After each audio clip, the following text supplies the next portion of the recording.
कुंती महारानी बड़ी सुंदर प्रार्थना करती हैं।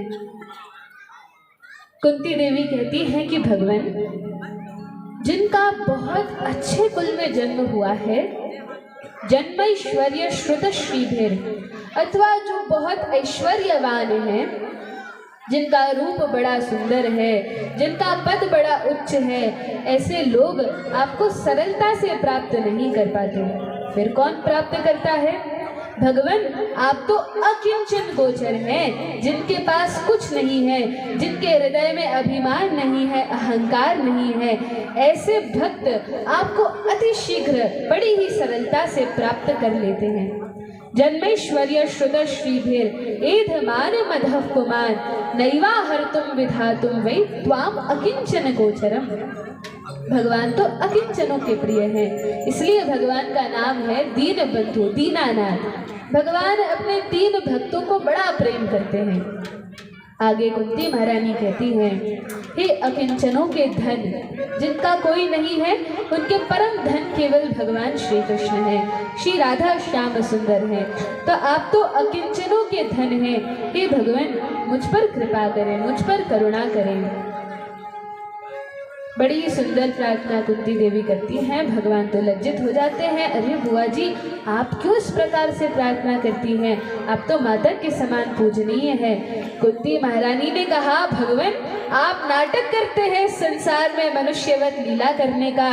किसी के पुत्र बनते हैं, किसी के पिता बनते हैं, किसी के भाई बनते हैं, किसी के पति बनते हैं, लेकिन वास्तव में मैंने सुना है शास्त्रों में, मैंने सुना है संतों से कि आप कोई साधारण पुरुष नहीं है, अथवा आप कोई महापुरुष नहीं है। आप तो साक्षात परमेश्वर परमात्मा भगवान ही हैं। आप ही अनंत कोटि ब्रह्मांड नायक हैं। भगवान, मैं जानती हूँ कि आप भगवान हैं, आप तो केवल नाटक कर रहे हैं इस प्रकार से। भगवान कृष्ण मंद मंद मुस्कुराने लगे। तब कुंती महारानी प्रार्थना करती हैं, भगवान, यदि सच में आप मुझसे प्रसन्न हैं तो मैं आपसे एक आशीर्वाद मांगना चाहती हूँ, एक वरदान यह मांगना चाहती हूँ। मेरी इच्छा है कि कुछ समय और आप यहीं हस्तिनापुर में रुक जाएं। भगवान की सारी तैयारी तो हो गई थी जाने की, रथ आदि सब तैयार थे, लेकिन भगवान ने कहा, ठीक है मैया, आप कहती हो तो मैं कुछ दिनों के लिए और रुक जाता हूँ। और भगवान फिर से कुछ दिनों के लिए हस्तिनापुर में निवास करते हैं। एक दिन भगवान महल में कक्ष में ध्यान लगाकर बैठे थे। युधिष्ठिर महाराज गए भगवान के समीप और कहा, भगवान, पूरा संसार आपका ध्यान करता है, देवादिदेव महादेव भोलेनाथ आपके नाम की माला जपते हैं, गणेश इत्यादि जितने गणेश महेश सुरेश चंद्र सब आपकी पूजा करते हैं, आपका ध्यान रखते हैं। भगवान, आप किसका ध्यान कर रहे हैं? तब द्वारिकाधीश ने कहा कि हे युधिष्ठिर महाराज, मेरे भक्त मेरा ध्यान करते हैं और मैं अपने भक्तों का ध्यान करता हूँ। मुझे हमेशा अपने भक्तों की चिंता होती है, इसलिए मैं हमेशा उनके विषय में चिंतन करता रहता हूँ। अच्छा भगवान, तो अभी आप कौन से भक्त का चिंतन कर रहे हैं? भगवान कृष्ण ने कहा, देखो युधिष्ठिर महाराज, मेरे एक परम प्रिय भक्त हैं जो महाभागवत हैं, मैं उन्हीं का ध्यान कर रहा हूँ। और वे और कोई नहीं, तुम्हारे ही पितामह भीष्म पितामह हैं। भीष्म पितामह जैसे विलक्षण भक्त, जिन्होंने क्षत्रिय कुल में जन्म लिया, सभी राजाओं से, राजकुमारों से, राजसी परिवेश में, राजमहल में रहकर अखंड ब्रह्मचर्य का पालन किया। 400 वर्षों तक इस प्रकार से ब्रह्मचर्य का पालन करना, वह भी राजमहल में सभी ऐश्वर्यों के बीच में रहकर, यह इतना सहज नहीं है, इतना सरल नहीं है, बहुत कठिन है। इतनी बार संकट आया, लेकिन उन्होंने कभी विवाह नहीं किया, हमेशा नैष्ठिक ब्रह्मचर्य का पालन किया। तो भीष्म पितामह भगवान के बड़े ही विशेष भक्त हैं, जिन्हें सभी प्रकार का, सभी धर्मों का, शास्त्रों का ज्ञान है और जो सतत अपने हृदय से भगवान के भजन में लगे रहते हैं।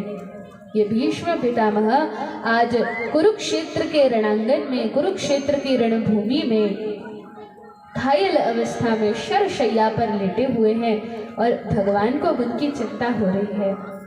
ये भक्त हमेशा भगवान के बारे में सोचते हैं, चिंतन करते हैं, लेकिन भगवान को भी अपने भक्तों की चिंता होती है। भगवान कृष्ण भगवत गीता में कहते हैं, अंत काले च मामेव स्मरण मुक्त्वा कलेवरम यह प्रयाति समद्भावम याति नास्त्रयत्र संशयः। जो व्यक्ति अंत काल में मेरा स्मरण करता है तो यह निश्चित है, इसमें कोई संशय नहीं है कि वह मेरे ही धाम में आता है, मुझे ही प्राप्त करता है। लेकिन भगवान एक और बात कहते हैं, यदि कोई भक्त अंत काल में, अंतिम समय में मेरा स्मरण करना भूल भी जाए, लेकिन जीवन भर मेरा नाम जप करे, वैष्णवों की संगति करे, तो मैं यह वचन देता हूँ, पुराणों में भगवान वचन देते हैं, जिस भक्त ने जीवन भर भगवान के नाम की माला जपी है, यदि अंत समय में किसी व्याधि के कारण, दुख के कारण, कष्ट के कारण भगवान का स्मरण न भी बन पाए, तो भगवान कहते हैं मैं उस भक्त का स्मरण कर लेता हूँ, मैं उसे अपनी याद दिला देता हूँ, और इस प्रकार से उसका कल्याण हो जाता है। बोलिए भक्तवत्सल भगवान की जय। तो भीष्म पितामह अंत समय में भगवान का स्मरण कर रहे थे, भगवान को भी चिंता थी। पांडवों को लेकर रथ पर आरूढ़ होकर भगवान कुरुक्षेत्र पहुंचते हैं। भीष्म पितामह को भगवान प्रणाम करते हैं, सभी पांडव प्रणाम करते हैं, सभी ऋषि मुनि संत व्यास नारद धौम्य इत्यादि सब वहां पर आ जाते हैं भीष्म देव के अंतिम समय का दर्शन करने के लिए। भक्त जब अपने शरीर का त्याग करते हैं, वह समय भी बड़ा ही अद्भुत होता है। अलग अलग ढंग से भक्त अपने शरीर का त्याग करते हैं। जिस प्रकार से हरिदास ठाकुर अपने शरीर का त्याग करते हैं, साक्षात चैतन्य महाप्रभु उनके शरीर का स्पर्श करते हैं, उन्हें अपनी गोद में लेते हैं। श्रीला प्रभुपाद जब अपने शरीर का त्याग करते हैं तो वृंदावन में हरिनाम संकीर्तन के बीच में हरिनाम करते हुए अपनी देह को त्यागते हैं। और इसी प्रकार से जब भीष्म पितामह का अंतिम समय निकट आया, भगवान का स्मरण कर रहे थे, सभी महापुरुष वहाँ पर एकत्रित होते हैं। तो पहले तो भीष्म पितामह सभी को प्रणाम करते हैं, यथा योग्य सम्मान करते हैं। फिर भगवान से कहते हैं, हे कृष्ण, हे माधव, हे द्वारिकाधीश, सदैव देवो भगवान प्रतीक्षताम कलेवरम या वरिरम हिनोम्यहम प्रसन्न हासा रुणलोचनोल्लसन मुखाम्बुजो ध्यान पथश्चतुर्भुजः। हे भगवान, आप यहाँ पर आए हैं, बड़ी कृपा है, लेकिन हे नाथ, मेरी इतनी इच्छा है, इतनी प्रार्थना है कि जब तक मैं अपने शरीर का त्याग ना करूं, तब तक आप इसी प्रकार से मुस्कुराते हुए यहाँ पर खड़े रहें। भगवान ने कहा, जो आज्ञा। भगवान वहाँ पर मुस्कुराते हुए खड़े हैं। भगवान ने इंगित किया, ये पांडव आए हैं, आप इन पांचों को धर्म का उपदेश दीजिए। भीष्म पितामह ने कहा, ठीक है, मैं उपदेश दूंगा, सभी कुछ करूंगा, लेकिन आप यहाँ से भागेंगे नहीं, यहीं खड़े रहेंगे। भगवान ने कहा, मैं अवश्य निश्चित रूप से यहीं खड़ा हूँ, आप इन पांडवों को समझाइए। पांडवों को अलग अलग प्रकार से उपदेश दिया, अलग अलग धर्मों का, दान धर्म का, मोक्ष धर्म का, गृहस्थ आश्रम का, ब्रह्मचर्य आश्रम का, वर्णाश्रम धर्म का, स्त्री धर्म का, अलग अलग प्रकार के धर्मों का वर्णन किया। और इसके पश्चात जैसे ही सूर्य उत्तरायण में प्रवेश करता है, अब वर्णन है, भीष्म पितामह प्रतीक्षा कर रहे थे कि जब सूर्य उत्तरायण में प्रवेश करेगा तब मैं अपने शरीर का त्याग करूंगा। उन्हें तो इच्छा मृत्यु का वरदान था, जब चाहे शरीर का त्याग करें। इस इंतजार में बैठे हुए थे, प्रतीक्षा कर रहे थे। सूर्य ने उत्तरायण में प्रवेश किया, तब भीष्म पितामह ने बोलना बंद कर दिया। पहले तो निरंतर धारा प्रवाह से बोलते गए, लेकिन फिर एकदम बोलना बंद कर देते हैं, सभी विषयों को विश्राम देते हैं, समाप्त करके चुप हो जाते हैं। अब कुछ लोग कहते हैं कि सूर्य उत्तरायण में प्रवेश करेगा तब शरीर त्यागेंगे। इसका एक अर्थ तो यह है कि जब सूर्य उत्तरायण नक्षत्र में प्रवेश करेगा तब शरीर त्यागेंगे, तो ऐसे समय में शरीर त्यागने से उच्च लोगों की प्राप्ति होती है। लेकिन वैष्णव आचार्य यह भाव देते हैं कि वास्तव में भीष्म पितामह इस प्रतीक्षा में थे। उत्तरायण के दो अर्थ हैं, एक तो वह नक्षत्र उत्तरायण और दूसरा अर्थ है उत्तरा का गर्भ। तो इस प्रतीक्षा में भीष्म पितामह थे कि जब उत्तरा के गर्भ में भगवान प्रवेश करेंगे और परीक्षित की रक्षा करेंगे तब मैं अपने शरीर का त्याग करूंगा। ऐसा क्यों? क्योंकि यह कुरुवंश का अंतिम बीज परीक्षित महाराज के रूप में यह अंतिम अंश है जो पांडवों के वंश को आगे बढ़ाएगा। क्यों? क्योंकि पांडवों के सभी पुत्रों का तो महाभारत के युद्ध में वे वीर गति को प्राप्त हो गए। अब अभिमन्यु के पुत्र उत्तरा के गर्भ में ये प्रतिष्ठित हैं और इन्हें भी अश्वत्थामा मारना चाहता था क्योंकि वो वंश समाप्त करना चाहता था। लेकिन भीष्म पितामह ने, देवव्रत ने अपने पिता को यह वचन दिया था कि जब तक यह कुरुवंश पूर्ण रूप से सुरक्षित नहीं हो जाएगा तब तक मैं अपना शरीर नहीं त्यागूंगा। तो इसकी सुरक्षा के लिए वंश का आगे चलते रहना तो आवश्यक है। तो जब युद्ध हो गया, युधिष्ठिर महाराज राजा बन गए, परीक्षित महाराज की रक्षा हो गई, तब बड़ा ही सुंदर अवसर है, एकादशी का दिन है, सूर्योत्तरायण में प्रवेश करता है और 11 श्लोकों में भीष्म पितामह बड़ी सुंदर स्तुति करते हैं।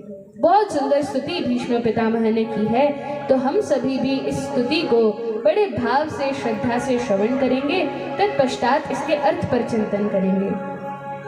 श्री भीष्मोवाच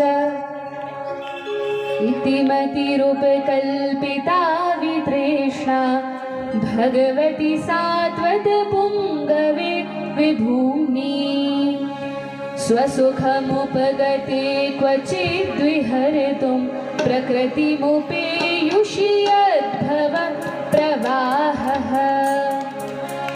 त्रिभुवनगमनं कमालवर्णं रविकरगौरवराम्बरं दधाने वपुरलककुलावृताननाब्जं विजयसखे रतिरस्तु मे नभजा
भीष्म पितामह बड़ी ही सुंदर स्तुति का गान करते हैं। वे कहते हैं, भगवान अभी तो अलग अलग विषयों पर बोल रहे थे, धर्म शास्त्र का ज्ञान पांडवों को दे रहे थे, लेकिन अब सही समय जानकर केवल भगवान में अपना मन स्थिर करते हैं, भगवान का यशोगान गुणगान करते हैं।